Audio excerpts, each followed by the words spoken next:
આ ખેડૂતને તો પરિસ્થિતિ ખૂબ છે, ખૂબ નબળી પરિસ્થિતિ ખેડૂતને. પછી બંગલા ગાડીઓ અને મોટા મોટા માણસો ને ક્યાં ખબર પડે વાત સાચી.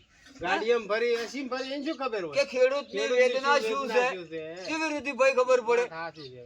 ખેડૂતની મુલાકાત સરકાર શ્રી કે લ્યો કે ભાઈ તમારે ફેલ ગયું છે, અમે તમને કોઈ હાલ તમે વાવેતર કરો, અમારું પૂરું કરજો. અને અમે તો આપણે તો ખેડૂત રહ્યા, વાત સાચી છે કાકા. આપણે ખેડૂત જગત નો તાજ કેવો.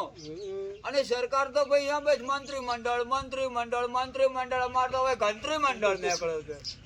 વાત સાચી છે કાકા. બટાટા વાવવાના છે. છે ને આ પડ્યું પણ આ બધું શેડેલું ન પડ્યું. શેડેલું પડ્યું. વાત સાચી. બિયારણ બીજું લાગવું પડે. એ પછી થોડું કોકનો તમારે જેવાનું ઉકળો ગાયનો વેચો, તે પૈસા આયા નિધનપુરી શેડ કરાવી, હવે કુકીડા જેવા થઈ ગયા. સાચી વાત. ચમ દશરથભાઈ આપણે હવે જિંદગી પાર પાડવી. હે પ્રભુ હવે તો લઈ જા લઈ. જય માતાજી, જય જવાન, જય કિસાન.